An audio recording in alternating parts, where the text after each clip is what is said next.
bao mệnh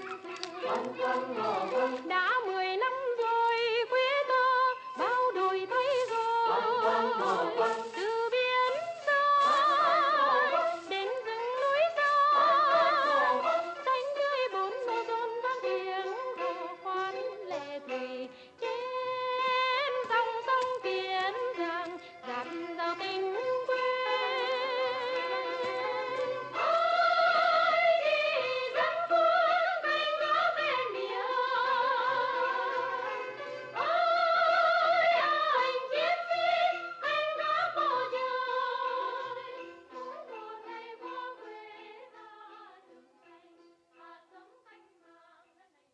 When the Second World War was over, we were the one great power in the world.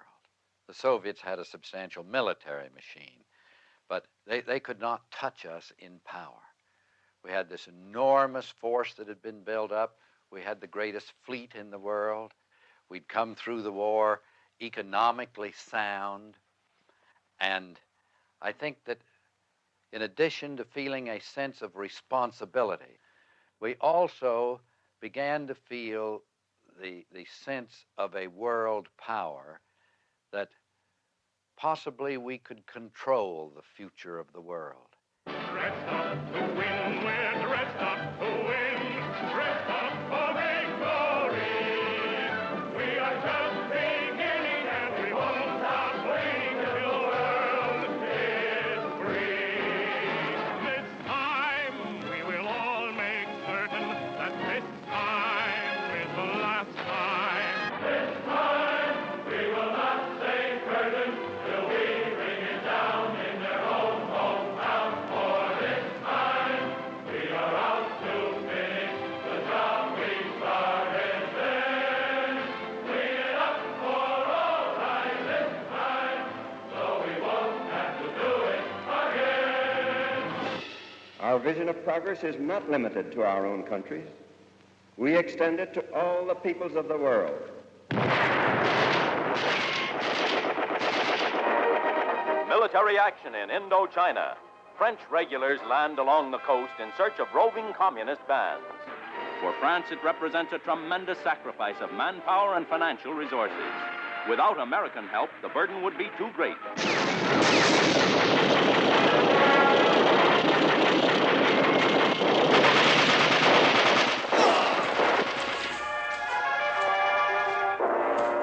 I do not expect that there is going to be a communist victory in Indochina. Nous étions au Quai d'Orsay et Foster Dulles se rendait à Genève où j'allais le rejoindre 2 jours après. Et il me prit à part dans l'embrasure d'une fenêtre du salon du Quai d'Orsay et il me dit « Et si nous vous donnions 2 bombes atomiques ?» Je suis le seul témoin, nous étions 2. I affirm, the Senator, Secretary Dulles offered me 2 atomic bombs. 2,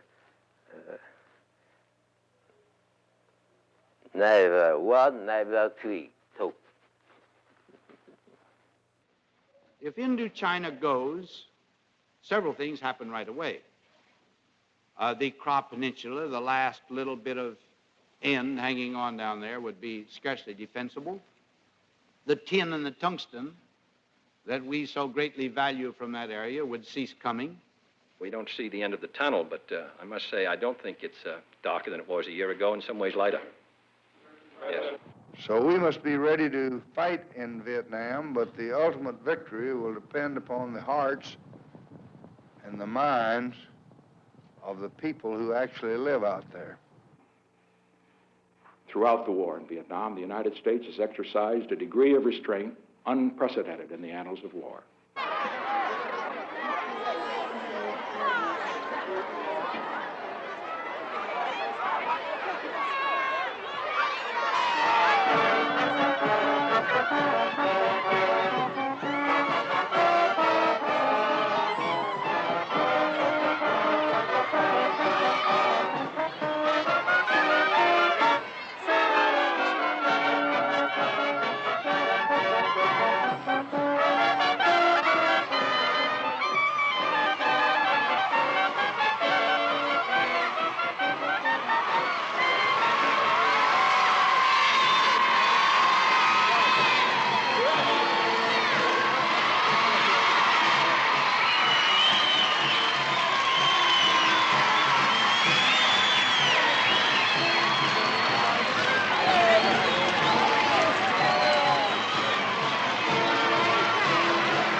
had enabled myself and my buddies to stay alive those many years.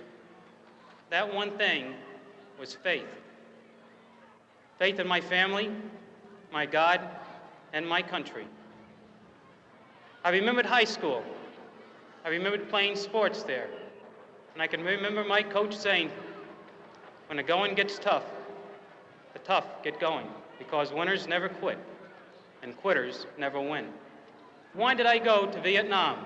I will have to go back to 1965 when I was 22 years old. At that time, communism was once again trying to muscle in its way into a free country. I know of no communist analysis or non-communist analysis that would assert that there's a majority of the people in that country that want to be communist. Why do they need us, then? Because they were subjected to a military attack from outside.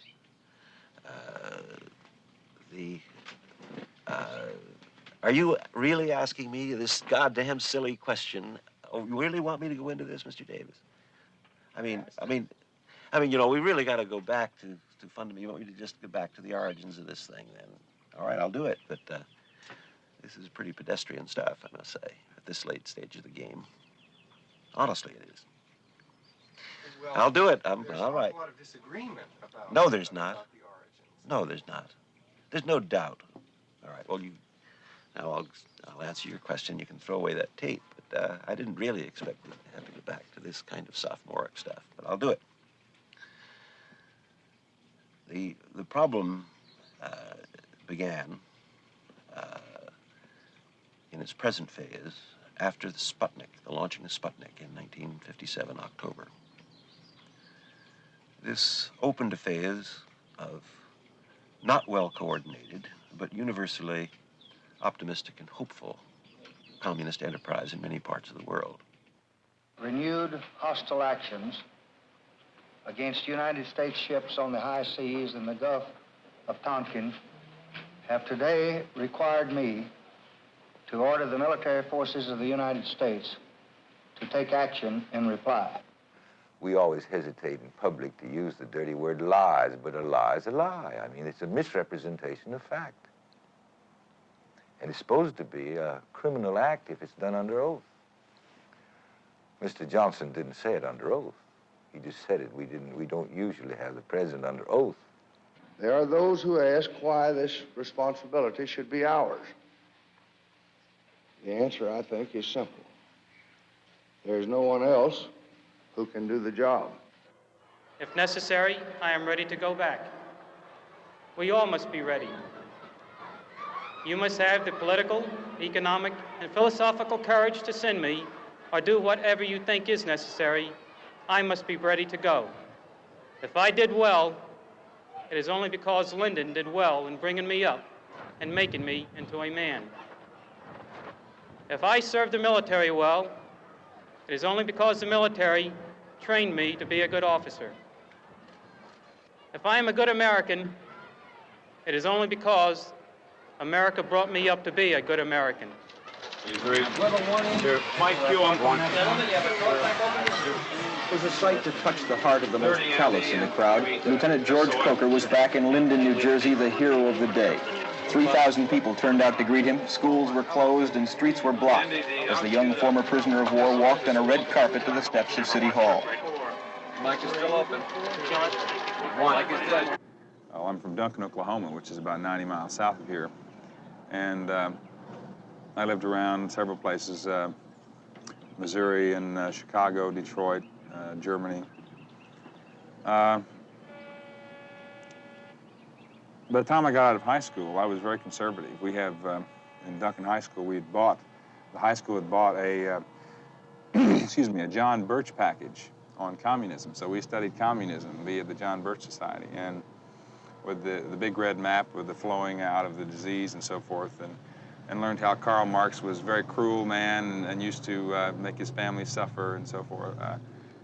So when I got out of high school, I thought basically that Teddy Roosevelt's what this country needed, and FDR had kind of sold us down the drain to the commies. The communist conspiracy is a deliberate and predictable plan of action to subvert the world.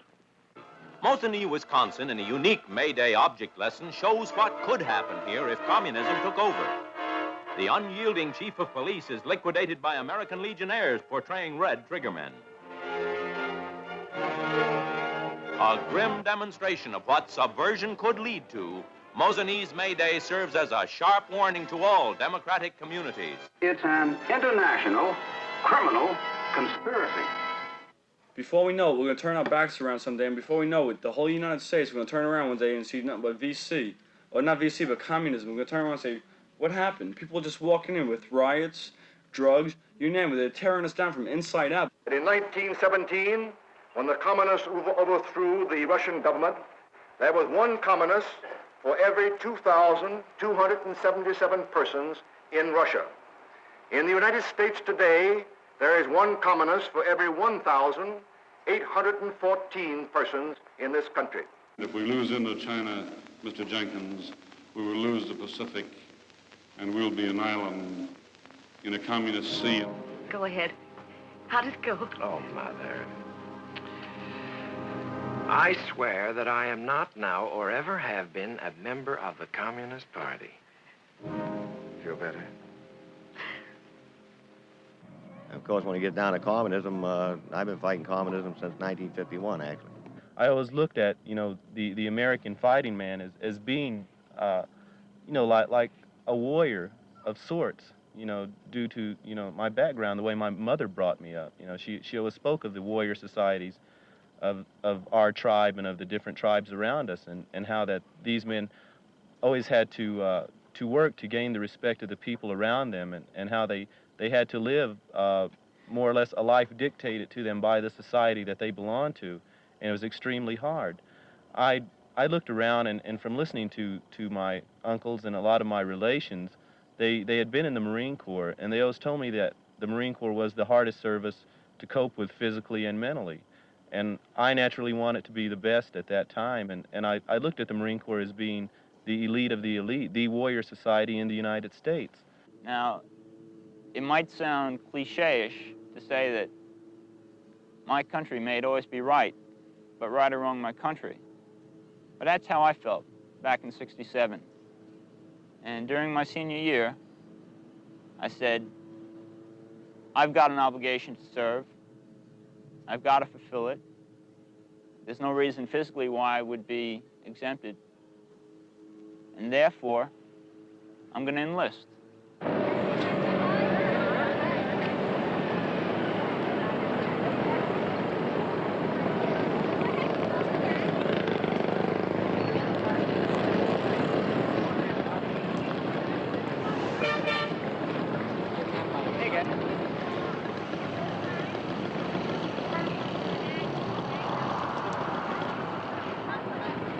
What do you got there? Picture. Picture? How much picture? 3,000? I go with you 200. Huh? I sell you 3,000, just 50 money. You go be too much money. I buy what for 1,500? Now, you sell for me? You lie, you die. You give massage? And what else you give? Huh? You buy me one beer. No money. Go home, Mama-san. Wait, go home, Mama-san. No, go home, Mama-san. No, go home, Mama-san. Okay? No, go home, Mama-san. No.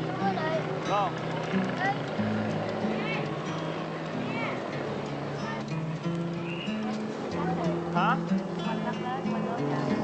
How much? You? It's too much. Beaucoup. Yeah, for sure. No good. If you miss the train I'm on, you will know that I am gone. You can hear the whistle blow 100 miles. Lord, I'm one, Lord, I'm two, Lord, I'm three, Lord, I'm four, Lord, I'm 500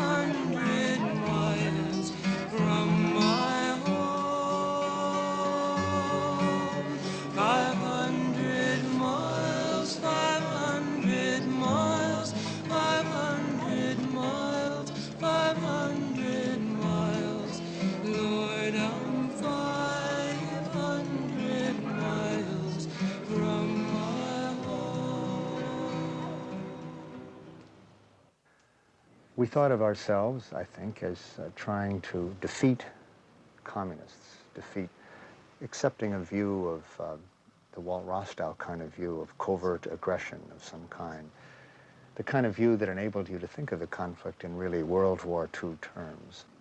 That was an unquestioned assumption.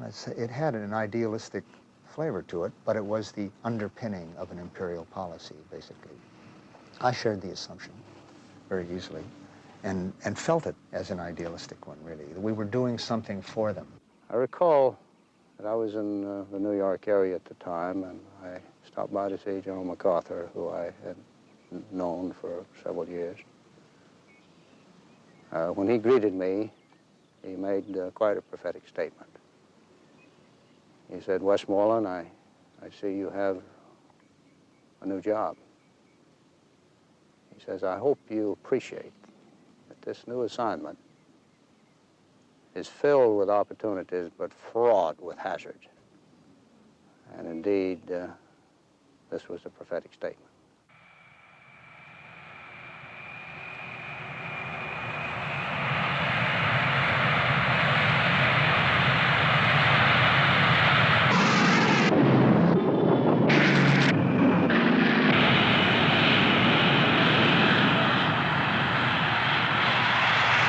It can be described much like a singer doing an aria, you know, that's totally into what he's doing, you know, totally feeling it. He knows the aria, and he's experiencing the aria, and he knows his limits, and he knows whether he's doing it and doing it well. Flying an aircraft can be a great deal like that. What's a race driver feel like? When does a guy want to drive an Indianapolis 500 and go charging around there? I guess perhaps the risk of dying, being killed, is part of it that makes it thrilling. I can tell when the aircraft feels just right. I can tell when it's about to stall. I can tell when I can't pull another fraction of a pound, or the airplane will stall, flip out, and spin on me. I would follow a little pathway on something like a TV screen in front of me that would direct me right, left, or center. Follow the steering, keep the steering symbol centered. I'd see a little attack light when we stepped into attack. I could pull the commit switch on my stick, and the computer took over. Computer figured out the ballistics, the airspeed, the slant range, and dropped the bombs when we got to the appropriate point, in whichever kind of attack we'd selected, whether it be flying straight and level or tossing our bombs out. So it was very much of a technical expertise thing. I was a good pilot. You know, I had a lot of pride in my ability to fly.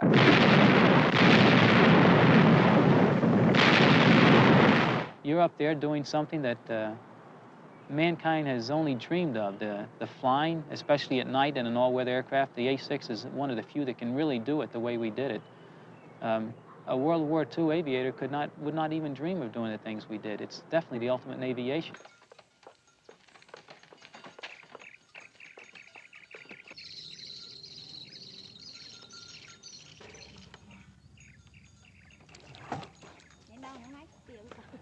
Almost everybody has blown off firecrackers. The thrill you get when you see something explode as a child, or even as an adult almost. You put something in a can and watch the can blow up or blow up in the air.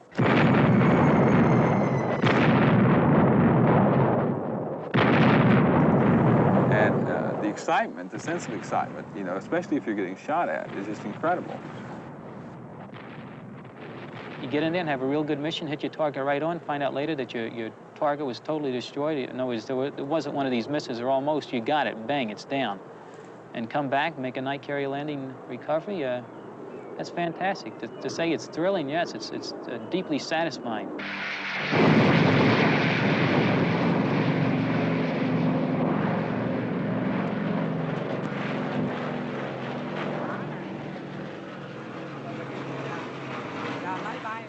The planes again.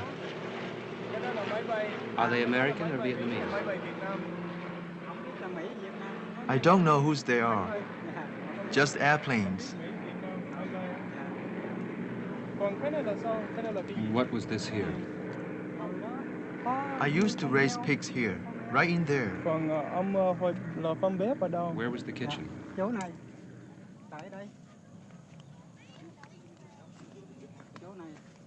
The kitchen was here. We built it with bricks. This was the floor, and this was for the heat. What's that? That is the bomb crater. The bomb struck there and destroyed everything I had.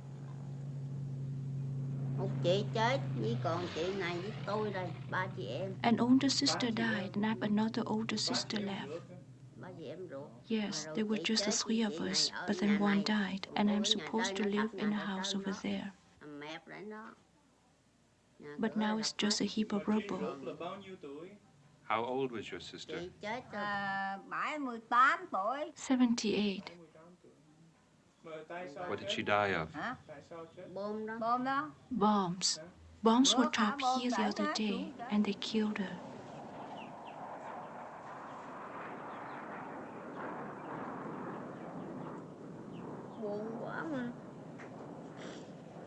I'm so unhappy.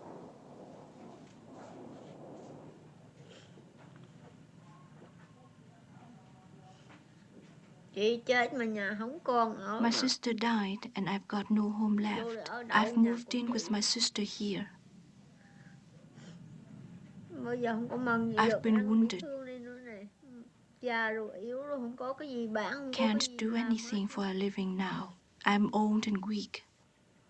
I've got nothing to sell, nothing to do.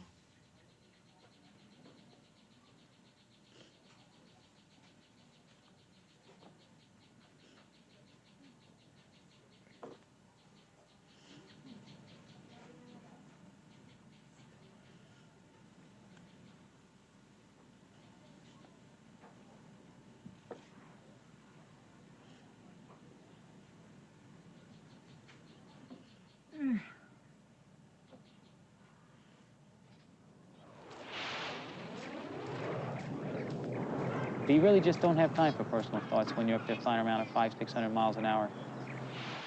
You might call it an electronic war in a certain way. I didn't have time to think about anything else. If you wanted to later, you might. But it was all business. It's just strictly professionalism. We had a job to do. We went out and we did it. Never could see the people. You know, you never could see. Occasionally you saw the houses when you were bombing around a village or bombing in a village. You know, you never heard the explosion. You never saw any blood or any screams. It was very clean. You're doing a job. You're an expert at what you do. I was a technician.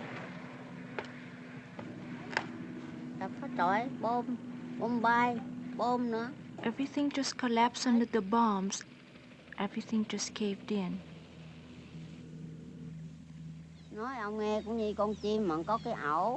It's like a bird and its nest. The way things are with the house in the rubble. The bird comes home and finds no nest. Where am I to find a place to sit and work for something to eat? Even a bird needs a nest it can go back to, crawl into for sleep and food.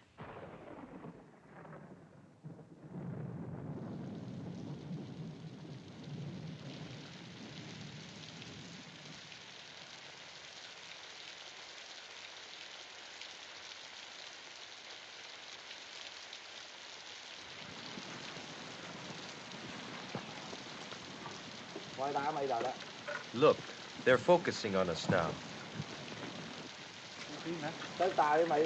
First they bomb as much as they please, then they film.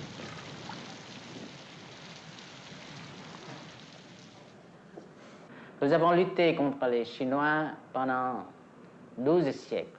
Nous avons lutté We contre fought les against the Français Chinese for 12 centuries. We fought against the French for 100 years. avec la perte de la guerre. And finally, when the war was lost by the French in 1954 at the Battle of Dien Bien Phu, the Vietnamese were liberated from foreign oppression. Eh bien, c'est le moment que les Américains But it was at that precise moment that the Americans came to Vietnam, little by little at first, then more and more as an invasion of the American army. Une invasion de l'armée américaine. 500,000 of them in Vietnam. And this war became a war of genocide. The people of North Vietnam and South Vietnam fight only for freedom, independence, and national unity. This war is a war against the American imperialists. This is our war for independence.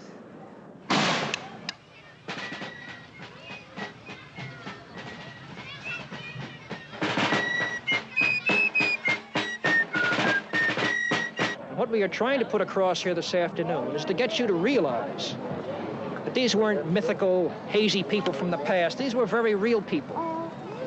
When they rose up against the most powerful army in the world, they were actually putting everything on the line that they had: their homes, their wealth, their past, and their future. We hold these truths to be self-evident, that all men are created equal, that they are endowed by their Creator with certain unalienable rights, that among these are life, liberty, and the pursuit of happiness. And when you judge the revolution and the problems and the success we had, it was a two-way street.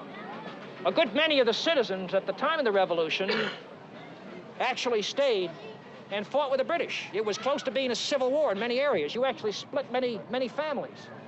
Thomas Jefferson said the tree of revolution is, or the tree of liberty is, what, watered by the blood of revolution every generation. I think that's a little exaggerated, but there's some truth to that. The war had come to Westchester County, but so too had independence and a new responsibility. Well, men are getting killed, men are killing. That's the parallel. As far as politics, are you kidding? Oriental politics? Don't put me on, man. And his weapon yet? We're still looking for it, over. You got a weapon? No, sir. He had one, man. This guy's got ammo. I'd like to medevac this guy. If we get him patched up, we might get some information from him, over. The people who are living in the jungle under the bombs, without pay, without their families, are doing so because they're fighting for independence, because they're fighting, in this case, for unification, and they're fighting for revolution.